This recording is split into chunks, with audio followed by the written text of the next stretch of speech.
Bonjour et bienvenue dans le 18e épisode de Celles qui rêvent de devenir écrivain. Alors aujourd'hui, je vous ramène en février 2023 et je vous parle d'intimité, de partage, de frustration, de quotidien, de mode avion, de lecture, de vitesse, d'appréhension, d'idées directrices, de refus en maison d'édition, d'ateliers d'écriture, de mode, de choix de projet, d'objectifs, d'enjeux, de fins romanesques, de descriptions et de bien d'autres choses encore. Bonne écoute à vous! Le mercredi 1er février 2023, en écoutant un podcast Nouvel Œil de Victoria Guillaumont, je ne sais pas si vous connaissez, elle interroge des gens inspirants sur leur parcours de vie, souvent atypique. Moi, c'est un podcast que j'aime beaucoup, qui m'inspire beaucoup dans ma réflexion sur la vie et également sur l'écriture parce qu'elle a souvent des auteurs en interview. Et notamment là, c'est une aventurière autrice, on va dire, qui a écrit en tous les cas un livre, je crois, sur ses aventures petites, qui s'appelle. Il faudrait que j'aille me renseigner un peu plus précisément sur la question parce que je ne l'ai pas lu. En tous les cas, c'est une personne qui m'inspire beaucoup et en l'écoutant parler de ses voyages, je me suis demandé si ce que je ne voulais pas faire avec l'Inde de Suraj, c'était raconter mon voyage. Raconter ce que moi, j'avais vécu en partant en Inde, ce qui m'avait bouleversée personnellement, plutôt que d'en faire un roman. Est-ce que je me suis pas cachée derrière ce roman pour éviter déjà de blesser des gens que je pouvais connaître, pour éviter aussi de me dévoiler de façon trop intime? Est-ce que ce n'est pas finalement mon voyage que j'avais vraiment envie de raconter, ce qui fait que ça bloque avec la fiction? Alors c'est une question que je pose là, je n'ai pas la réponse. Je viens juste d'avoir cette idée qui m'a traversé la tête et franchement, elle demande à réfléchir. Après, si je racontais vraiment mon voyage, il faudrait quand même que je préserve l'anonymat des personnes que j'ai rencontrées, parce qu'il y a des choses que je pourrais pas révéler. Alors c'est ça le problème, je pourrais l'écrire cette histoire, mais après je pourrais pas la partager. Ou alors la partager sous un pseudo ou en camouflant tout. Mais je ne sais pas jusqu'à quel point je peux préserver l'anonymat des gens que j'ai rencontrés, mon propre anonymat aussi, parce que les personnes que j'ai rencontrées en Inde, ils savent qui je suis. Ils feraient vite le rapprochement avec moi et ce que je peux écrire dans mon livre. C'est vraiment à explorer cette idée-là. C'est comme une espèce de fulgurance qui m'a traversé l'esprit un instant. Après, je pourrais l'écrire pour moi et puis je ne partage pas forcément. Mais bon, c'est vrai qu'aujourd'hui, j'ai tellement écrit pour moi sans partager jamais mes textes. Aujourd'hui, ce que j'ai envie, c'est pouvoir sortir de l'ombre, pouvoir faire vivre mes romans, parce qu'un texte, il ne vit qu'à partir du moment où il se partage. En ce moment, je me fais des séances d'écriture de 4-5 heures, voire même plus parfois, et pourtant je reste frustrée, j'ai l'impression de ne pas passer assez de temps à l'écriture. J'aimerais pouvoir consacrer encore plus de temps. Même si je travaillais à plein temps dans l'écriture, je pense que ça ne serait pas trop envisageable parce qu'il y a toujours des choses à faire dans notre quotidien. J'ai besoin d'aller faire du sport entre une demi-heure et 1 heure par jour pour me dégourdir les jambes et puis pour me bouger tout simplement, parce que rester 10 heures sur sa chaise, ça peut vite devenir handicapant. Là, par exemple, en ce moment, et je pense que c'est lié à l'exercice de l'écriture, puisque j'écris dans mon canapé, j'ai mal au dos. Et puis ensuite, on est toujours happé par le quotidien. Déjà, il faut se faire à manger, il faut faire des courses. Si on veut manger sainement, parce que c'est pareil, manger sainement, ça veut dire ne pas trop alourdir son esprit. Donc ça peut être propice à la créativité, à l'écriture. Pour écrire, il faut quand même avoir l'intellect assez frais. C'est pour ça que j'aime bien écrire le matin à jeun. Je prends pas de petit déjeuner, je pratique le jeûne intermittent. Et le fait d'être à jeun, je ne suis pas alourdie par ma digestion. Alors après, moi, je prends souvent un café. D'autres personnes conseilleraient plutôt de faire de la méditation. Il paraît que les effets seraient beaucoup plus bénéfiques que le café. Je veux bien le croire, mais pour le moment, j'ai pas réussi à trouver une méthode de méditation qui me convienne. Donc pour le moment, c'est au café. Et ensuite, il y a tout le reste de la vie quotidienne. Même si je coupe mon téléphone lors de ma séance d'écriture le matin, il est en mode avion jusqu'à ce que j'ai terminé d'écrire. je ne le rallume pas avant d'avoir terminé ma séance. Ça me permet d'éviter d'être tout le temps interrompue par des notifications intempestives, par des appels, etc. Bon, la plupart de mes proches savent que c'est impossible de me joindre le matin. Donc c'est une habitude que j'ai mise en place et que tout le monde respecte. Et puis généralement, il n'y a jamais une nouvelle assez urgente pour que je sois prévenue dans la matinée. Alors oui, tout le monde peut me dire oui, mais si j'ai des enfants, qu'il leur arrive quelque chose, mon mari, ma famille, oui, c'est sûr que c'est un risque à prendre. Peut-être que si jamais un jour il m'arrivait quelque chose comme ça, je me sentirais coupable de ne pas avoir été présente dès les premières secondes. Mais au quotidien, c'est clairement pas comme ça que ça se passe. Et puis imaginez-vous, si vous êtes en avion ou si vous êtes à une réunion hyper importante, il peut se passer pareil, quelque chose de terrible à vos proches. Et c'est pareil, vous ne pourrez pas le savoir avant d'avoir atterri ou avant d'être sorti de votre réunion. Donc pour moi, mes moments d'écriture, ce sont des moments pour moi. Et s'il se passe quelque chose de grave pendant ce temps-là, je le saurai qu'à la fin de ma séance d'écriture. C'est le prix de la tranquillité en fait. Si on est sans cesse interrompu, pour moi c'est pas possible. Même des fois, pour faire d'autres choses que l'écriture, je suis obligée de mettre mon téléphone en silencieux pour pas être interrompue toutes les 2 secondes par des notifications. Pour en revenir à ce que je disais à la base, c'est que je vois pas comment c'est possible de passer plus de temps à l'écriture. Oui, parce qu'en plus de tout ce que je viens d'évoquer, il y a aussi le fait que il faut lire quand on écrit. Donc moi, c'est généralement quelque chose que je fais le soir. Du coup, je regarde plus le film, alors que j'adore regarder des films. Mais à un moment, je peux pas tout faire. Donc c'est soit la lecture, soit un film. En ce moment, c'est plutôt la lecture parce que j'ai envie d'avancer sur la saga que je suis en train de lire de l'Assassin Royal de Robin Hood. J'en suis qu'au tome 9. Ça fait depuis mi-novembre, je crois que je l'ai commencé. Oui, je lis très doucement. Mais aussi, il faut dire que je prends des notes et puis que je ne consacre qu'1 ou 2 heures par jour à la lecture. Et donc ça, je le fais le soir avant d'aller me coucher. Et puis après, il y a toutes ces petites choses qui font partie de notre quotidien, dont on ne peut pas se passer, qui happent notre temps, et ce qui fait que je n'arrive pas à consacrer plus de temps à l'écriture. Alors de temps en temps, 1 fois par semaine, je consacre ma journée à l'écriture. Mais souvent, je culpabilise quand je fais ça, parce que j'ai l'impression que pendant ce temps-là, je fais pas les autres choses que je dois impérativement faire. Et j'ai toujours 10 000 choses à faire plus urgentes. Et c'est difficile de dégager du temps pour écrire pendant une journée. Déjà par rapport à d'autres personnes, j'ai réussi à donner énormément de temps à l'écriture dans ma vie. C'est devenu vraiment quelque chose d'essentiel et dont je ne peux pas me passer. J'ai déjà fait un grand pas en avant pour pouvoir avancer plus vite sur mes textes. Mais même comme ça, je trouve que j'avance pas assez vite. Quand je vois la vitesse à laquelle se construit mon roman de fantasy, je sais pas demain la veille que je l'aurai terminé, hein. Je suis pas sûre que le rétro-planning que j'ai fait, il est toujours valable, hein, à la vitesse à laquelle j'avance, hein. Bon, de toute façon, on a le temps qu'on a. Je peux pas aller plus vite que la musique, c'est comme ça. Et c'est quand même une source de frustration que je ne sais pas trop comment régler. Je repense souvent à cette révélation que j'ai eue par rapport à l'Inde de Suraj, sur le fait que j'ai trouvé ce qui manquait à mon roman, parce qu'il n'y avait pas d'enjeu dans l'objectif de mes personnages. Enfin, surtout dans l'objectif de mon personnage principal. Du coup, je me pose la question, est-ce qu'il faut que je reprenne une réécriture pour changer ça ? Alors pour le moment, je le fais pas parce que j'ai l'impression de ne pas avoir réfléchi assez à la question. Et puis surtout, j'appréhende. Est-ce que je vais pas de nouveau me perdre dans la réécriture ? Est-ce que j'ai assez tourné cette problématique dans ma tête pour savoir comment y répondre. Je me suis lancée à corps perdu dans ce texte, sans trop réfléchir en amont à ce que je voulais faire. J'ai fait un patchwork en essayant d'assembler tous les morceaux de mon expérience en Inde ou des morceaux de scènes de vie, les mettre ensemble pour que ça fonctionne, sans une idée très claire de la structure du livre. Alors c'est sûr que par rapport à ce que c'était au départ, ça n'a plus rien à voir, hein. Mais en faisant ça, en ayant le nez collé à ma feuille, à mon manuscrit, je pense que je manquais de recul et puis je n'ai pas pris le temps pour réfléchir les choses avant de les faire. Alors ça, c'est aussi ma manière de fonctionner, hein. Je pense que je suis pas toute seule en tant qu'autrice à fonctionner de cette façon et il y en a qui s'en tirent très bien. Pourquoi moi je m'en tire pas bien, c'est encore quelque chose que je questionne. Souvent, en fait, je me rends compte quand j'ai une idée qui me traverse, je me mets tout de suite à l'écrire et je prends pas le temps d'y réfléchir. Et quand j'étais plus jeune, quand j'écrivais, quand j'étais petite, souvent quand je me lançais dans une écriture, dans un nouveau roman, je faisais un résumé global de toute l'intrigue, donc j'avais une idée un peu précise de la globalité de mon roman.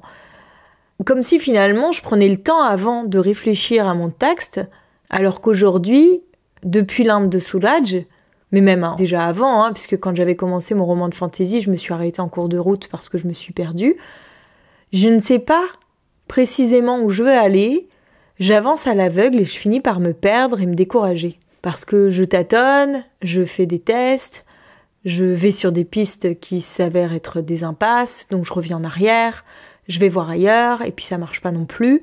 Alors c'est très intéressant, cette exploration, mais là-dedans on a beaucoup de chances de se perdre.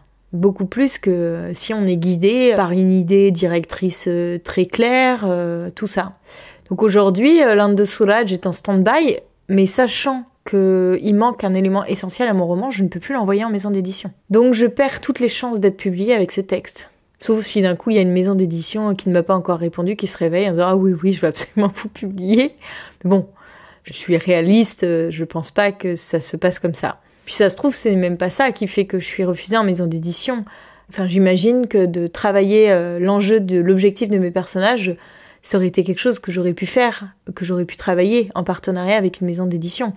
En plus de ça, c'est que ce texte n'intéresse personne, en fait. Donc, on a beau dire que les refus en maison d'édition ne remettent pas en cause la qualité d'un texte, bah quand même, mon texte est moins bon que d'autres textes qui ont choisi d'être édités, où il ne correspond pas au goût des éditeurs, il n'y a pas eu une rencontre qui s'est faite. Enfin, ça peut être aussi une question de la qualité de mon texte, de l'intérêt de ce texte, tout ça.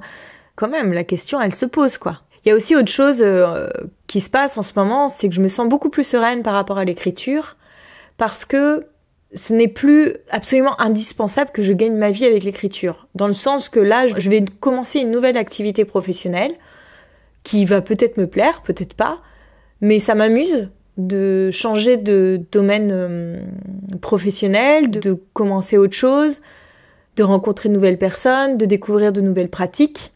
Et puis je me dis, au pire, ça me plaît pas, et puis je retourne au chômage, donc je serai pas non plus totalement dépourvue financièrement. Et puis si ça me plaît, j'aurais trouvé peut-être une activité compatible avec mon activité d'autrice, donc c'est tout bénef. J'essaye beaucoup de voir la vie de cette façon. J'ai pas envie qu'il y ait une urgence à publier parce qu'il y a une urgence à gagner ma vie. Il faut que l'un soit indépendant de l'autre pour me permettre de travailler plus sereinement sur mes textes. Je pense qu'il y a des moments où je me suis mis énormément de pression sur les épaules parce que ça devenait indispensable de publier pour essayer de gagner ma vie avec. À partir du moment où ma source de revenus est déconnectée de mon écriture, la pression retombe. Et le temps paraît moins, raccourci. Le temps que je prends à écrire est moins une source de stress pour moi. C'est pour ça que je suis pas sûre que ce soit une très bonne idée de faire reposer ses revenus sur l'écriture. Du moins quand on est un auteur qui gagne timidement ou moyennement bien sa vie avec l'écriture. Si on est un auteur de best-seller, la question se pose pas, on a écrit un livre et on peut vivre sur 10 ans. Bon, là, on est à peu près tranquille. Mais la plupart des auteurs qui arrivent à vivre de leur plume, ce sont plutôt des auteurs qui vivent de façon correcte, voire minimaliste. Mais ils sont quand même très très peu nombreux, en fait. Le jeudi 2 février 2023. Je viens d'avoir plusieurs réponses de l'école d'écriture Les Mots. J'ai eu une réponse par rapport à la soumission de l'essai comique que je leur ai envoyé pour participer à leur atelier Objectif Manuscrit. Alors, je suis un petit peu inquiète parce que les dates sont sur 2024, donc c'est dans longtemps. Après, peut-être que ça peut être pas mal de me laisser le temps de voir venir, parce que aujourd'hui, j'hésite à souscrire à cet atelier, déjà parce qu'il est très cher, c'est 2300 €. Alors certes, ça peut être payé en 6 fois, mais ça reste quand même un certain coût. Donc ça demande un petit peu de réflexion. Surtout que moi, j'ai envoyé l'essai comique pour le travailler avec ce coach éditorial. Et donc c'est une éditrice qui est éditrice chez Grasset. Grasset qui est pas la maison qui m'inspire le plus, mais bon, peut-être que je peux changer d'avis justement avec elle. Bon, ça c'est un détail, entre guillemets. Je ne connais pas du tout cette éditrice, mais en même temps, je ne connais pas non plus beaucoup, donc c'est pas étonnant. Et ce qui me fait le plus hésiter, mis à part le coût, c'est quand même qu'en ce moment, je suis à fond sur mon roman de fantasy et que pour le moment, j'ai pas du tout envie. Enfin, c'est pas que j'ai pas envie parce que je pense toujours à l'Inde de Souraj, je pense toujours à l'essai comique, d'autant plus que je viens de monter le podcast où je parle de mon travail autour de l'essai comique, où je dis que c'est maintenant qu'il faut l'écrire parce que c'est dans l'air du temps, etc. Donc ça m'a un peu bousculée parce que je me suis dit, bah oui, en effet, c'est maintenant qu'il faut proposer ce projet au public et le retarder ne va faire que le démoder un peu plus. Et puis là, en même temps, je peux pas non plus abandonner mon roman de fantasy alors qu'il est vraiment en bonne voie, que je suis à fond sur mon travail, que ça avance vite, que je commence tout juste à me replonger dans mon univers et que les choses commencent à se dégager. J'ai l'impression qu'il faut quand même que je termine au moins le premier jet de toute ma saga et la construction de mon univers, ou en tous les cas d'une bonne partie, avant de repartir sur un autre projet. Sinon, je vais m'éparpiller et je vais arriver à rien, je vais perdre plus de temps qu'autre chose. Donc je vais sans doute assister à la visioconférence qui a lieu le 14 février, si je me rappelle bien. Je vais voir à ce moment-là quelles sont les dates exactes de cet atelier. Si c'est sur 2024, ça me laisse le temps de voir venir et de réfléchir. Et puis si c'est sur cette année, va falloir juste que je réfléchisse un petit peu plus vite, quoi. Ça m'étonne quand même de prendre rendez-vous si longtemps à l'avance. Ça m'étonne qu'ils bloquent les sessions pour 2024 dès aujourd'hui. Ou alors ils ont tellement de demandes qu'ils savent plus où donner de la tête.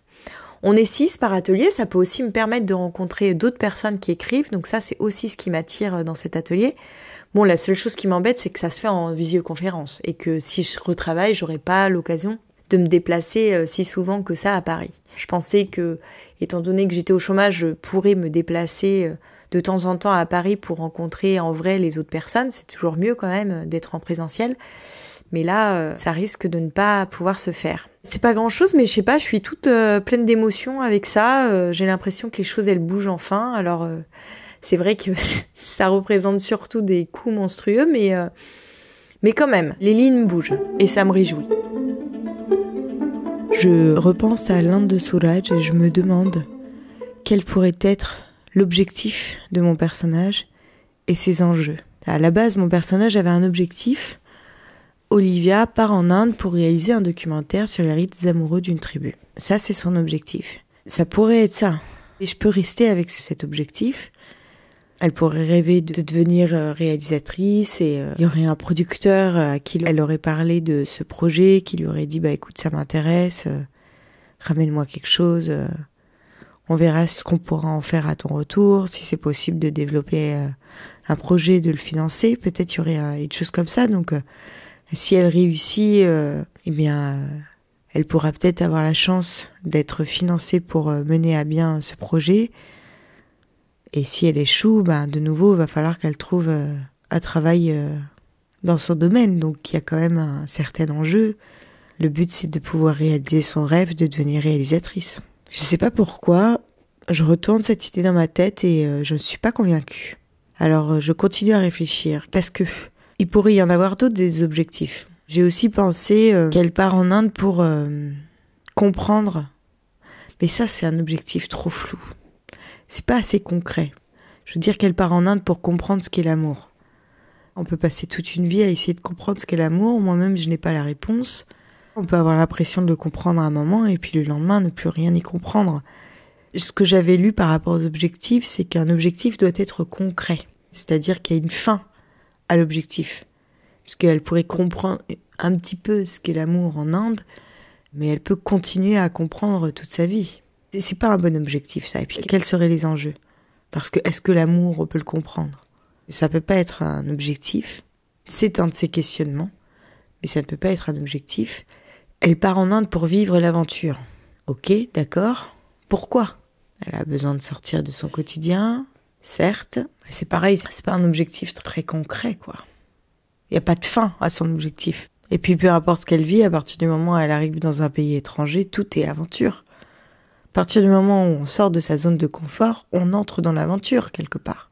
Donc elle peut pas agir, à part prendre l'initiative de partir, après elle a plus rien à faire qu'à se laisser porter.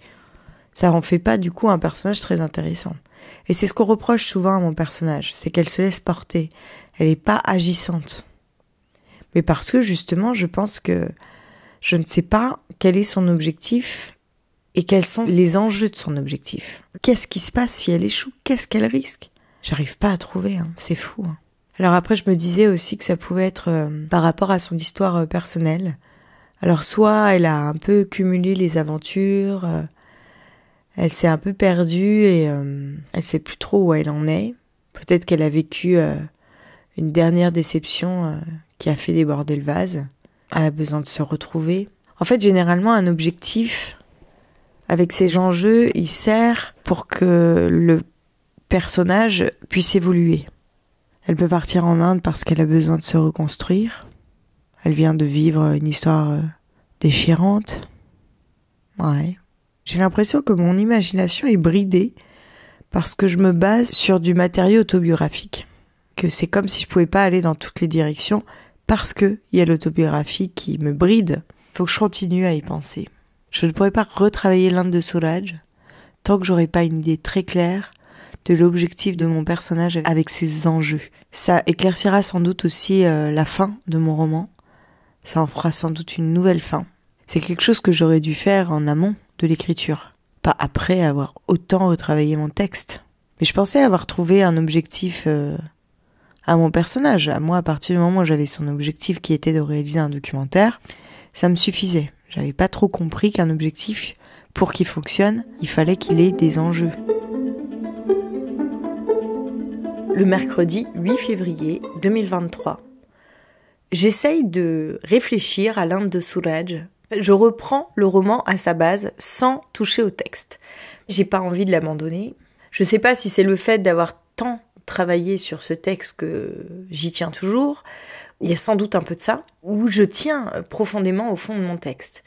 Et je sais qu'il y a aussi un peu de ça. Mais à chaque fois que j'essaye de réfléchir à propos de ce roman, je suis perdue.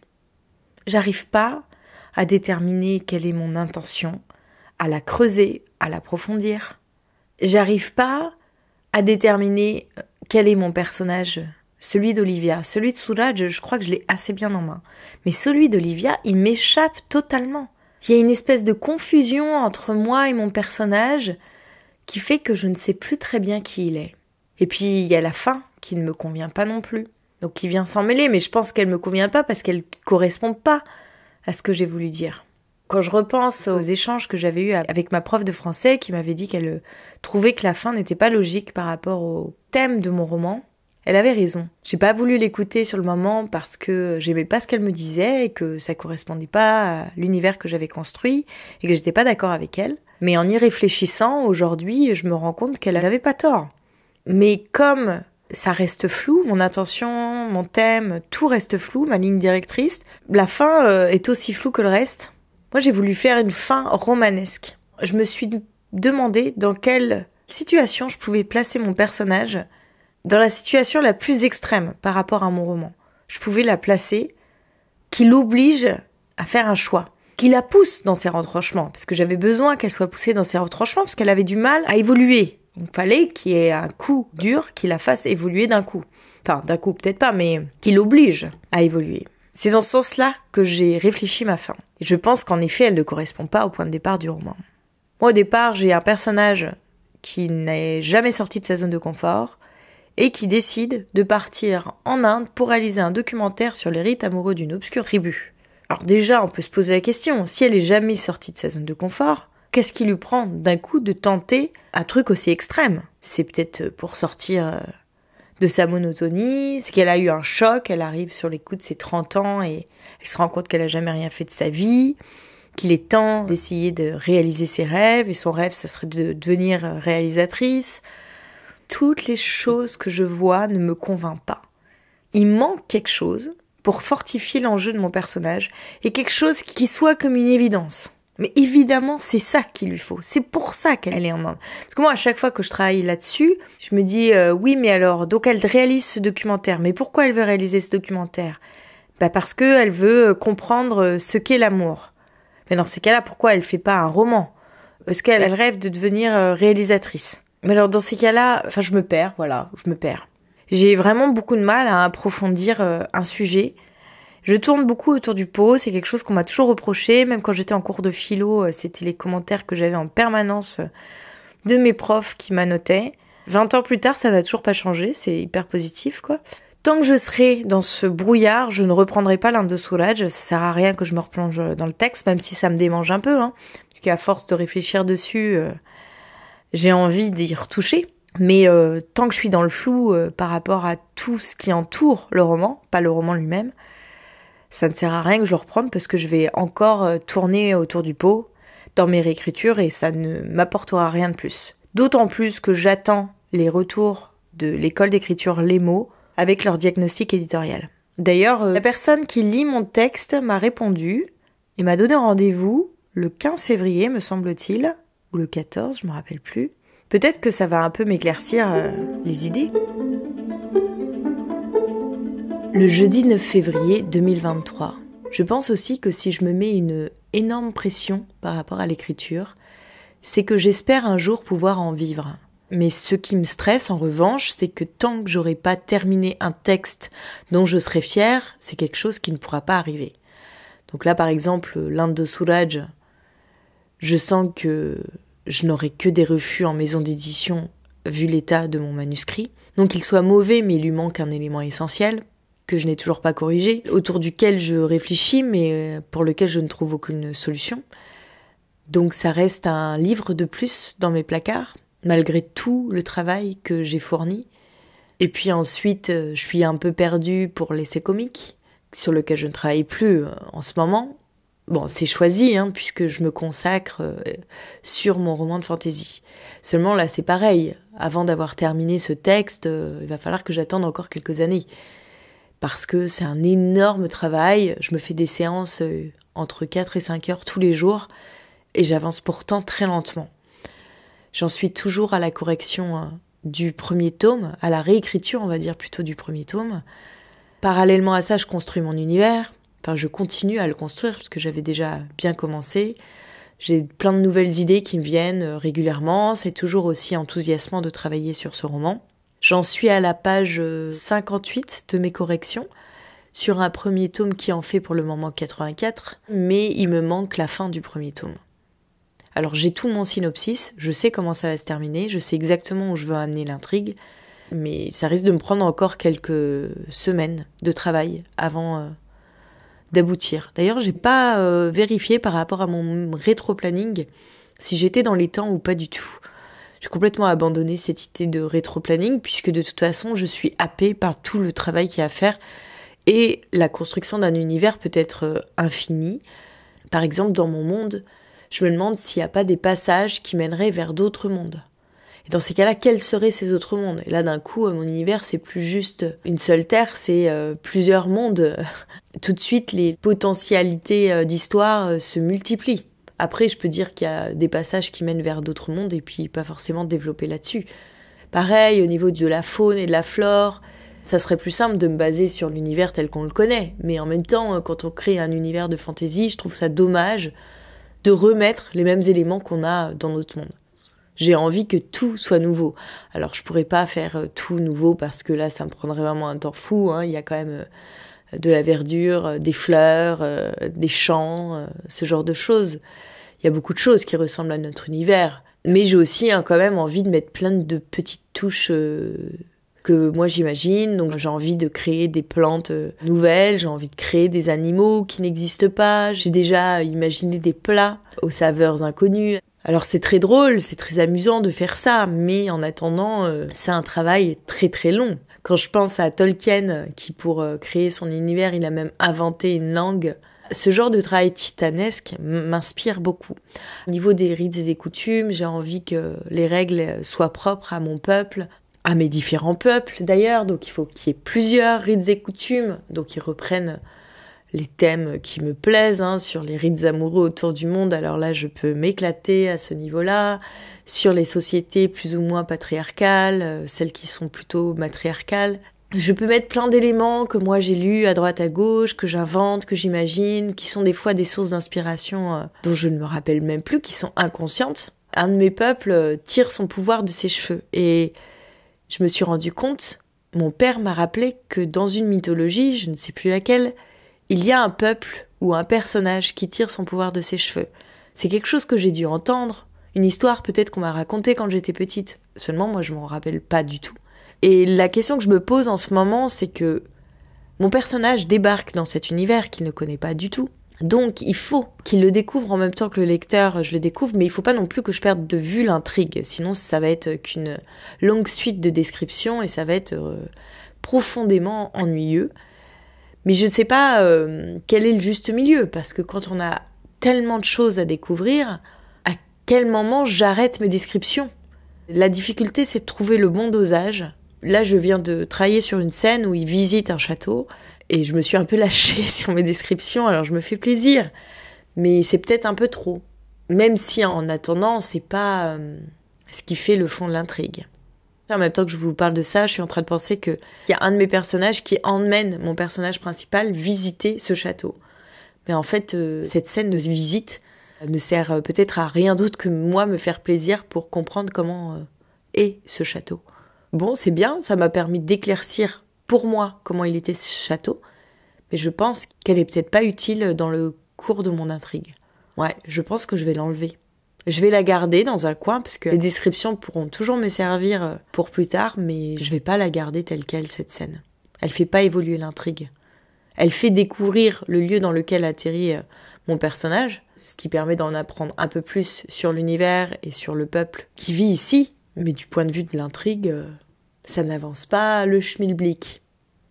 Et là, contrairement à mes romans où je me base, je travaille à partir d'un matériau autobiographique, j'ai beaucoup moins de mal à supprimer des scènes. Ça va pas dans l'intrigue, je vire. Alors je jette pas toujours, c'est la même chose. Je mets dans des documents à part où j'enregistre une nouvelle version, mais je manipule mon histoire beaucoup plus aisément que quand je manipule du matériau autobiographique. Il n'y a pas du tout le même attachement. Même si là, la scène que je viens de vous décrire, c'est une scène à laquelle je tiens parce que je me suis quand même pas mal amusée au niveau des descriptions. Mais en fait, j'y tiens pourquoi ? Parce que moi, ça m'éclaire sur le lieu dans lequel atterrit mon personnage. Le lecteur, lui, il n'a pas besoin de cet éclairage. Il suffit juste que je lui fournisse 2-3 éléments par-ci par-là, en fonction de ce que l'intrigue demande, et ça suffit. Bon, cette scène, elle va jarter. Déjà, je vais gagner 5 pages à peu près. Oui, il y avait presque 5 pages de description. Non, peut-être pas tout à fait, mais on doit pas être l'un des 3-4 pages quand même. Bon, ça sera mon travail de demain, sauf si je décide de consacrer ma journée à l'écriture. Bon, il faut savoir que quand même mes séances du matin, qui durent entre 4 et 5 heures, sont très riches, me prennent beaucoup d'énergie. Donc souvent, j'ai un petit peu du mal à m'y remettre plus tard dans la journée. Je suis toujours happée par d'autres choses à faire. Mais je me dis que si c'était mon travail à plein temps, je travaillerais le matin et l'après-midi. Sauf que je sais pas pourquoi l'après-midi, j'ai quand même du mal à écrire. Je suis moins inspirée. Comme si je m'étais vidée de mon énergie le matin. C'est tout pour aujourd'hui, on se retrouve dès la semaine prochaine, même jour, même lieu, même heure, vendredi à 18h sur votre plateforme de podcast préférée. Si vous avez aimé cet épisode, n'hésitez pas à le partager autour de vous ou à en parler autour de vous, ou encore à laisser un commentaire et des étoiles sur les plateformes qui le permettent, 5 c'est toujours le mieux. Vous pouvez également me le dire et m'envoyer un message via Instagram, @AureliaHorner. Alors je vous préviens tout de suite, je suis pas très active sur les réseaux sociaux, mais je réponds à tous les messages qu'on m'envoie. Et si vous avez des problématiques d'écriture, des conseils à partager, ou que vous avez tout simplement envie de venir discuter avec moi, je serai ravie d'échanger avec vous. Un grand merci pour votre écoute, bonne semaine à vous et à très vite.